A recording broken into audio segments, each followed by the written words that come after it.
Hello everyone, welcome to my another blog. So আজকে হচ্ছে মহাষ্টমী। এখন সকালবেলা কাজবাজ সেরে আমি একটা কাঁচা শাড়ি পরে নিয়েছি। এখন পুষ্পাঞ্জলি দিতে যাব আর তোমাদের সাথে সবটা শেয়ার করবো আজকে সারাদিন আমি কি করছি সমস্তটা। তো দেখো, অষ্টমীর সকালে আমি এরকম একটা শাড়ি পরেছি, নর্মাল কটনের শাড়ি। তারপর আমরা রেডি হয়ে বাইরে আমি আর আমার হাজব্যান্ড ওয়েট করছিলাম। মা ঘরের তালাগুলো বন্ধ করছিল। তারপর কিছুক্ষণ ওয়েট করার পর মা চলে আসে এবং আমি, আমার হাজব্যান্ড আর মা তিনজন মিলে মণ্ডপে যাই। ওখানে দিদি, দাদাভাই, আহান আর বাবা আগে থেকেই বসেছিল। আমরা গিয়ে প্রথমে কিছুটা পুজো ওখানে বসে দেখি। তারপরে পুরোহিত মশাই বললো যে এবার অঞ্জলি হবে। তারপর অঞ্জলি দিয়ে আমরা বাইরে দাঁড়িয়ে মায়ের কিছু মূর্তির ছবি তুলছিলাম। তারপরে আমার জায়ের ছেলে এখানে এই ছোট্ট মেয়েটার সাথে বসে বসে গল্প করছিল, সেটাও একটু তুললাম। পাড়ার আশেপাশে কিছু ঠাকুর দেখেই আমরা বাড়ি ফিরে এলাম। আমাদের অঞ্জলি দেওয়া কমপ্লিট হয়ে গেছে। পরে আর দু একটা ঠাকুর দেখেছি, সেটা তোমার ভিডিও দেখলেই। আর এখন প্রচণ্ড গরম করছে। এখন প্রায় 10:30 মতো বাজে। এবার আমি একটু রেস্ট নেব। রেস্ট নিয়ে খাওয়া দাওয়া করবো। ইচ্ছা আছে একটু বেরোনো রেডি হয়ে, বাট যে পরিমাণে গরম পড়েছে বুঝতে পারছি না আদেও বেরোনো যাবে কি। আমি রেডি হয়ে গেছি। এটা আমার আজকে অষ্টমীর লুক। এখন আমরা ঘুরতে যাব, একটু খাওয়া দাওয়া করবো বাইরে। খুব একটা ঠাকুর দেখবো না, বিকজ প্রচণ্ড গরম পড়েছে, রোদ, বেশিক্ষণ বাইরে থাকা যাবে না। সো মসলিন ঢাকাইটা পরেছি। অনেকদিন ধরে এই লুকটা আমি ভেবে রেখেছিলাম, সেটা আমি অন্য একটা কোথাও গিয়ে তোমাদের সাথে শেয়ার করবো। অ্যান্ড তো এখন আমরা বেরোবো। বাইরে তো খুব রোদ উঠে গেছে, দেখি কোথায় যাওয়া যায়। তারপরে বাড়ি থেকে বেরোতেই ঝমঝম করে বৃষ্টি শুরু হয়ে যায় এবং আমরা একটা এটিএমের সামনে কিছুক্ষণ ওয়েট করছিলাম।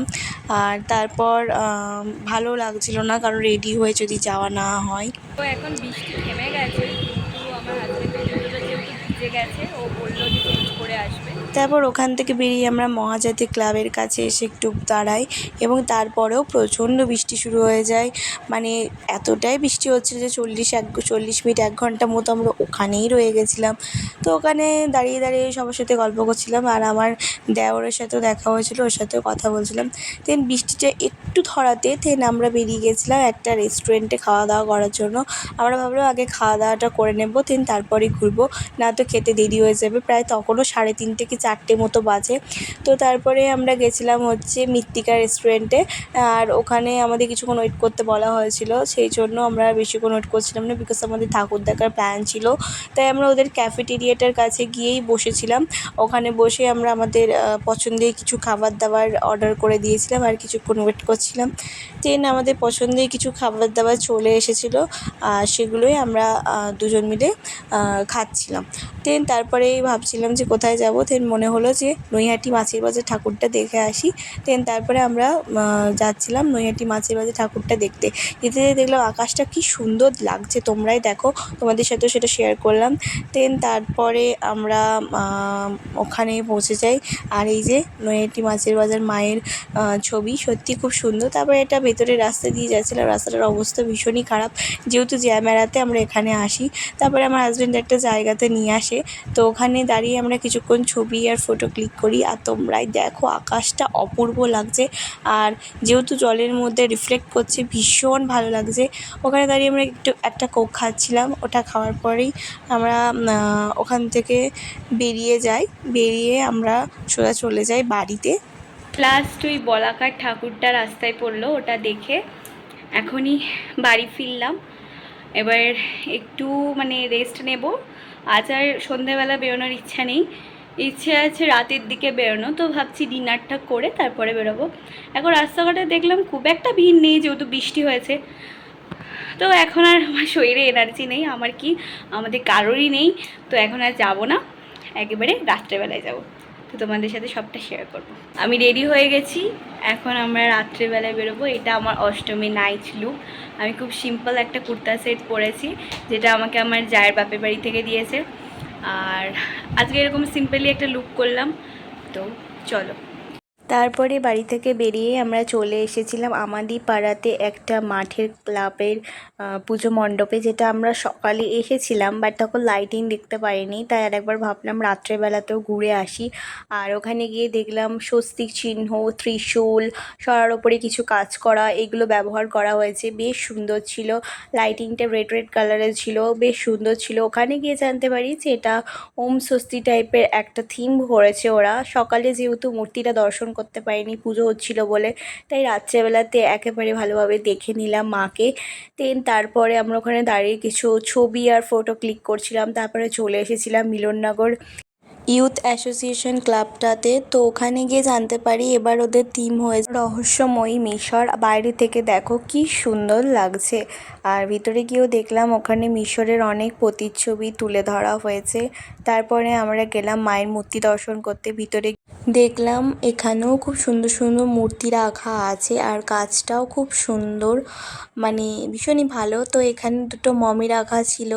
তারপরে তোমাদের মায়ের মূর্তিটা একটু ভালো করে দেখায়, দেখো কি সুন্দর, ইউনিক না? তারপরে আমরা চলে গেছিলাম সপ্তর্ষি ক্লাবের মধ্যে। তো এটা প্রপার কাঁচরাপাড়ার মধ্যে পড়ে না, এটা হালিশহরের মধ্যে পড়ে।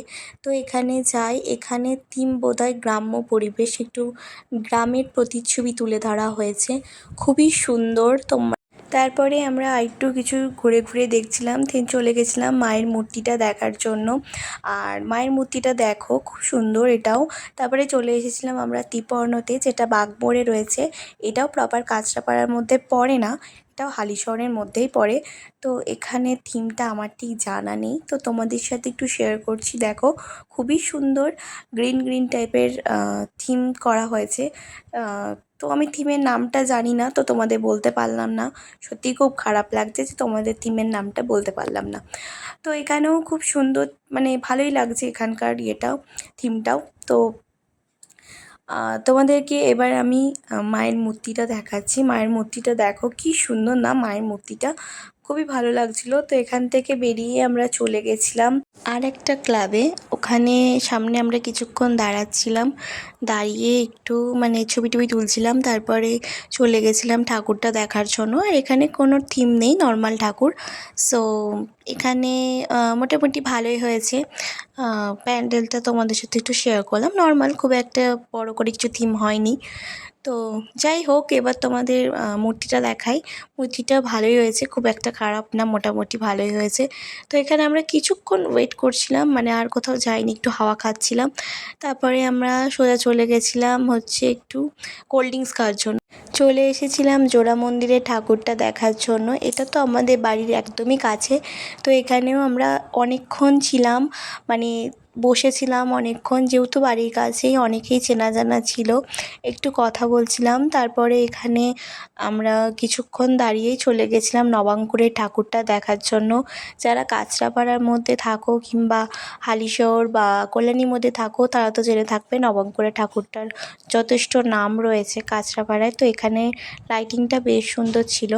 তারপরে আমরা মেন প্যান্ডেলটার ভেতরে গেলাম, যেখানে মায়ের মূর্তিটা ছিল। এবার ওদের মানে যে থিমটা টাইপের ছিল সেটা হলো মধুবনীর কাজ। তো এই যে তোমাদের সাথে মায়ের মূর্তিটাও শেয়ার করলাম। ওখান থেকে হেঁটে হেঁটে আমরা চলে এসেছিলাম বিশ্বনাথ স্মৃতিসঙ্গতে। এবার এদের ভাবনা হচ্ছে নারী কথা। তো তোমরাও দেখো কি সুন্দর না? কি সুন্দর সুন্দর কাজ করা রয়েছে, আর সুন্দর সুন্দর লাইটিং, সবটাই তোমাদের সাথে শেয়ার করছি, তোমরাও দেখে নাও। আর এদের ভাবনাটা এবার সত্যিই খুব ভালো। আমরা এগুলোই সব ঘুরে ঘুরে দেখছিলাম, এত সুন্দর সুন্দর কাজ ছিল, মানে দেখেই মন ভরে গেছিলো। আর যেহেতু খুব ভিড় ছিল, ভালোভাবে ভিডিও করতে পারিনি আমি। আর এটা হচ্ছে মায়ের মূর্তি। দেন চলে গেছিলাম আর একটা ক্লাবের প্যান্ডেলে। এই ক্লাবটার নাম আমি জানি না, তবে এদেরও কাজ খুব সুন্দর ছিল, একদম নিখুঁত। আর এই ফ্লাওয়ারগুলো দেখো কি সুন্দর লাগছে। দেন একটু ঘুরে টুরে আমরা এখানকার আশেপাশের কাজগুলোও দেখছিলাম, খুব সুন্দর কাজগুলো। তারপরে আমরা চলে গেছিলাম মায়ের মূর্তিটা দেখবার জন্য। আর মায়ের মূর্তিটার সামনেই দেখলাম কি সুন্দর লাইটিং করা রয়েছে। আর এই যে এটা হচ্ছে মায়ের মূর্তি, এখানে খুব সুন্দর লাগছিল, মায়ের মূর্তিটা একটু অন্যরকম। তো তারপরে আমরা আমাদের কাঁচরাপাড়া কলেজের পাশে রাস্তা দিয়ে বেরিয়ে আর একটা ক্লাবে এখানে পাখির থিম করেছে, বাবুই পাখির। তো এটাও বেশ সুন্দর লাগছিল আর খুব সুন্দর সুন্দর আওয়াজও আসছিল, বাট কপিরাইট পড়ে যাবে বলে আমি আওয়াজটা কেটে দিয়েছি। তো তোমরা দেখে নাও কি সুন্দর। দেন ওখান থেকে একটা লিমকা খেয়ে আমি বাড়ি কিছু বড় বড় প্যান্ডেল আজকে কভার করলাম। দেখি এখন অনেক বাকি রয়েছে, কবে দেখা যায়। আজকের মতো এই অষ্টমীর ভ্লগটা আমি এখানেই শেষ করছি। বাই।